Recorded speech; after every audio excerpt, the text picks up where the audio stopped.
Hello everyone, welcome to my video presentation for my second IFM conference in 2024.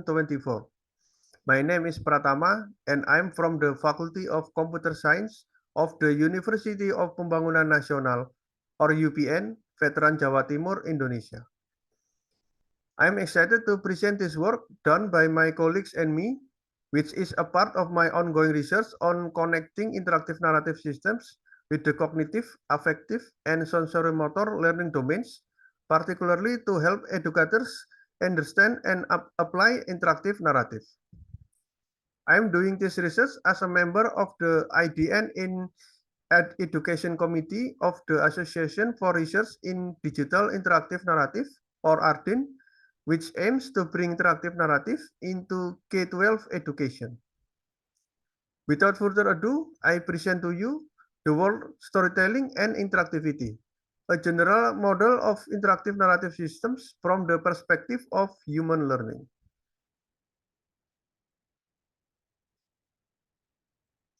First, a background and problem statement. Optimal learning occurs when we engage with narrative, as our cognition inherently processes events as stories. In short, to us humans, everything is a story or a part of it. Furthermore, a proper narrative does not merely explain but engage its audience. So, although we learn by processing stories, not all stories are interesting to us. To make us interested in it, a story must be told in an emotionally engaging way. But there's more. Enhancing the strength of narrative with interactivity, interactive narrative, or potentially the ultimate learning medium. I think this is the logical conclusion really. Check out the paper below for a discussion on this. So, following my opening statement, let's bring interactive narrative into education. Well, not so easy. How to facilitate learning process through interactive narrative is currently uncertain. Several models of interactive narrative systems have been proposed, but none explicitly explains this issue. So, people still develop educative interactive narrative systems, mostly ad hoc. In conclusion, we have a research gap here related to learning-minded models of interactive narrative systems. To fill the research gap, let's visit human learning and its three domains first.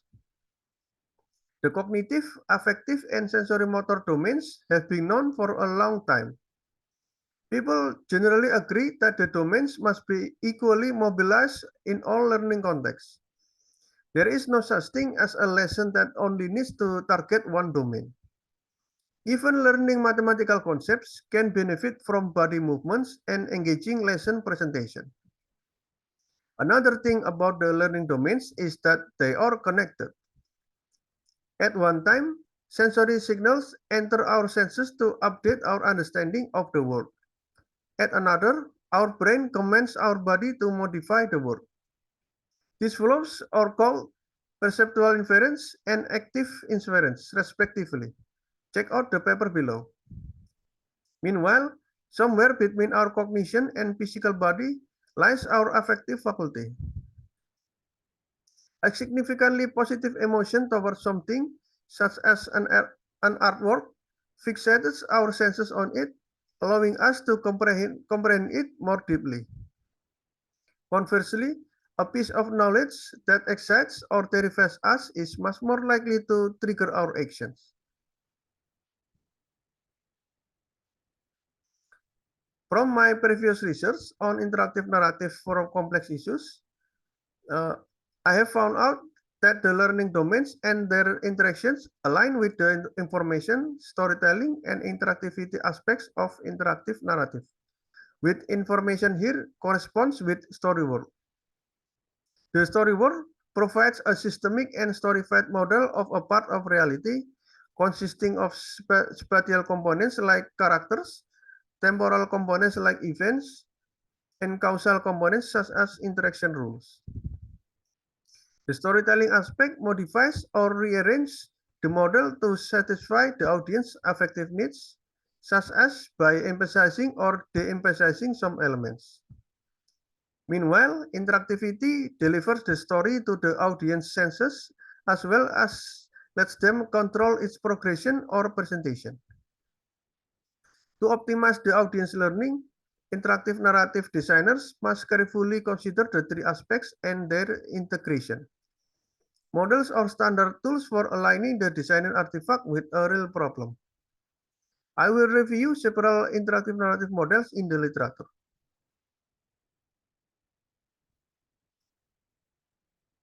The first is the userly text model as discussed in the paper below. It maintains the traditional distinction between a storyboard and storytelling while significantly expanding their technical details and including an interaction model for the interactivity aspect. However, it does not explain how an interactive narrative works as a system. In other words, although it is quite detailed, it does not tell us exactly how an interactive narrative mobilizes all these details. Furthermore, it does not explain how the learning domains are facilitated.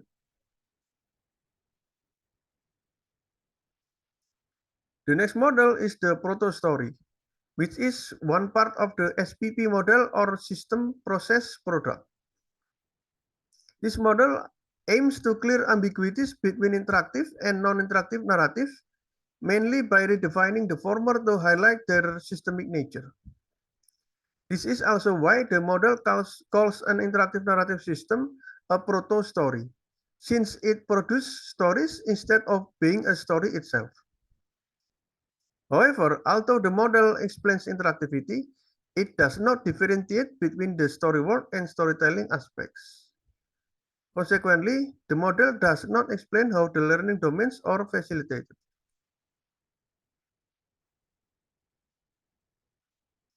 Next up is a model of data storytelling systems, a subclass of interactive narrative that integrates data science, narratology, and human-computer interaction.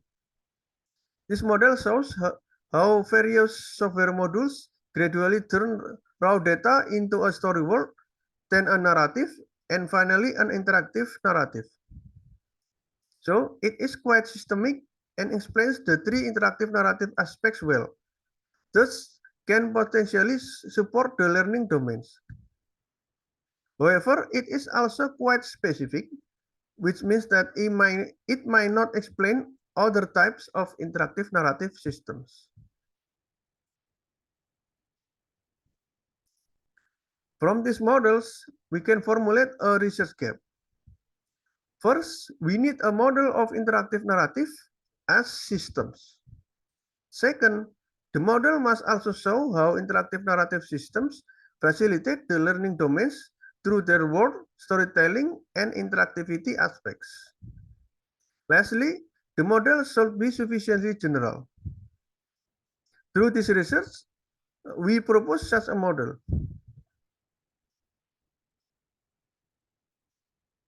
Here is a diagram of our learning-minded model of interactive narrative systems. It describes an interactive narrative system as consisting of three subsystems for its aspects, each breaking down further into subsystems. There is also one external source system at the top. A central mechanism within the model is a blending between subsystems, including the input from the previous subsystem into the subsystem's desired product or products. But what is blending? Blending, also known as conceptual integration, requires the blended components to share a generic space or common structure. In the case of our model, all subsystems share a generic space consisting of systemic entities. Blending might combine or modify entities of the blended subsystems. Blending itself has been studied and applied for decades in many fields. The paper below is a good start for anyone interested in blending. Next, I will describe the subsystems starting from the word. It consists of word templates, a cognitive domain model, and a word model. the latter being a prime target of the audience learning. A word template defines specific yet modifiable word arrangement, which might come from a genre of interactive narrative or similar media, such as games. Meanwhile, the cognitive domain model defines the audience's cognitive capacity and needs in the form of a systemic mental model of reality. In this subsystem, one or more word templates, the cognitive domain model, and an external source system blend together into the word model.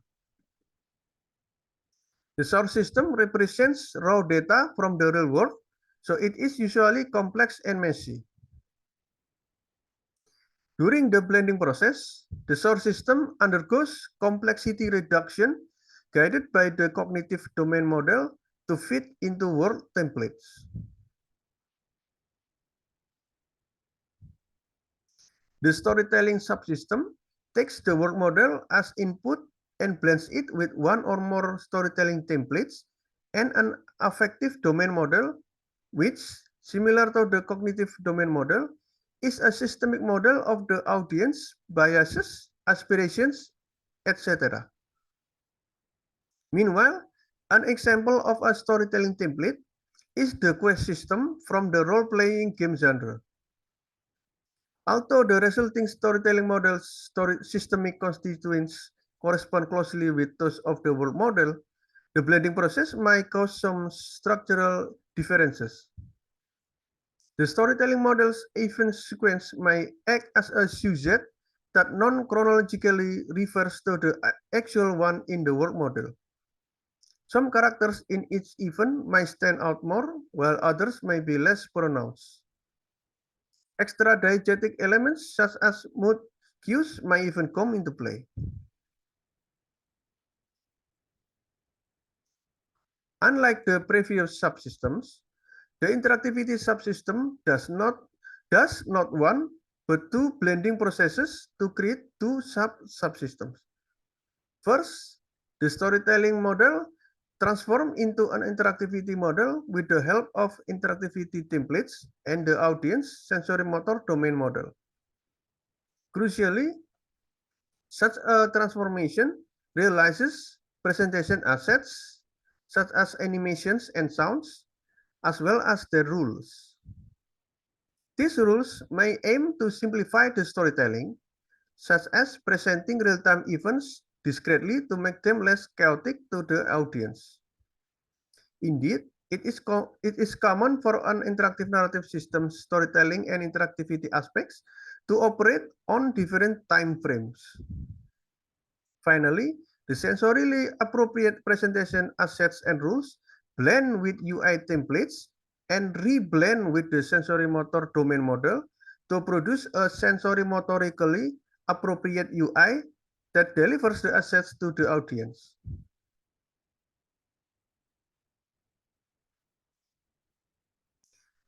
After receiving sensory signals, the audience can use the other half of the UI, the control sim, to execute an action to trigger a reverse flow.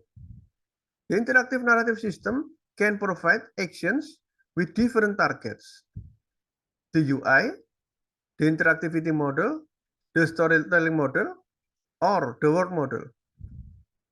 First, the audience action can tell the UI to do something locally, such as zooming in on an already displayed animation. Another action may require the UI to pass it onto another subsystem.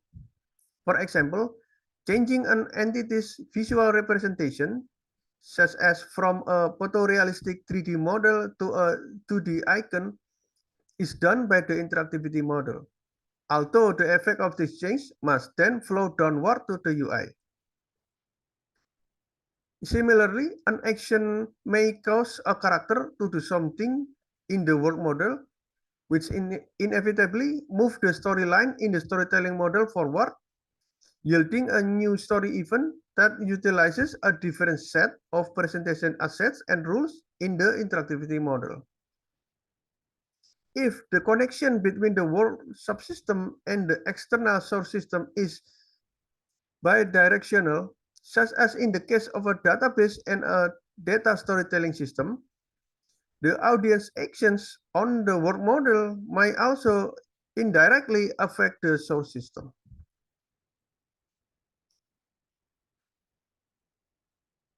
I will illustrate the model's usage through the design of a hypothetical interactive narrative system as an instance of the model. The interactive narrative system communicates the ice cap melting issue by first getting raw data on regional climates, social unrest, economic turmoils, and other related topics from various sources. With the help of a cognitive domain model and some world templates, this data turned into a world model with the appropriate structure and cognitive complexity level for the system's target audience, educated teenagers and young adults. Integrating world templates from narrative genres such as post-apocalyptic and game genres such as role-playing, the world model portrays a world on the brink of catastrophe with a few torches of hope carried by brave citizens who investigate, plan, and fight their way toward preventing the ice cap melting, or, when it happens anyway, helping society survive the aftermath.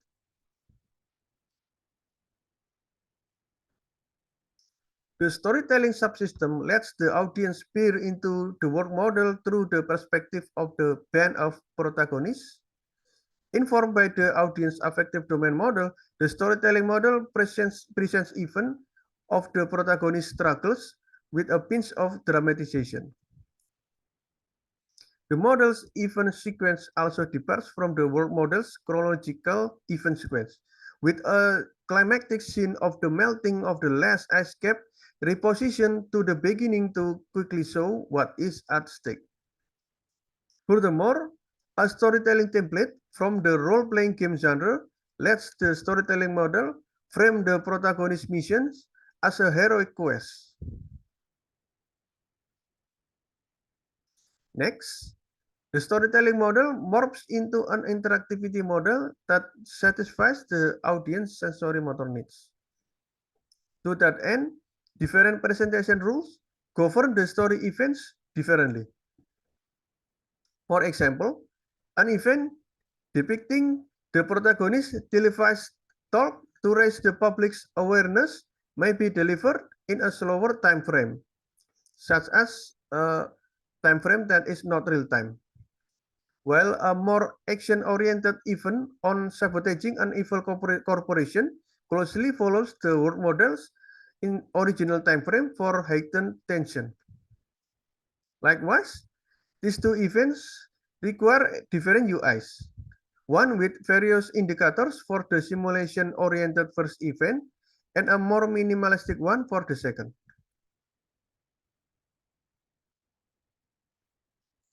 Conclusion and future research. We have described our initial effort at constructing a general model of interactive narrative systems consisting of subsystems that explicitly support the cognitive, affective, and sensorimotor domains of the audience learning process. We have grounded this model in contemporary learning and cognitive science theories, as well as taken cues from the fields of data storytelling and blending. For now, we have consciously argued for the model's novelty and advantage, which open up a very promising avenue for future research, including turning the now conceptual model into a highly practical system meta-model, eventually enabling the development of robust interactive narrative systems for unparalleled social impact. That's all, and thanks for your attention. Oh, here's a picture from a community service I did in 2023 at a local middle school, which helped me flesh out the interactive narrative system model.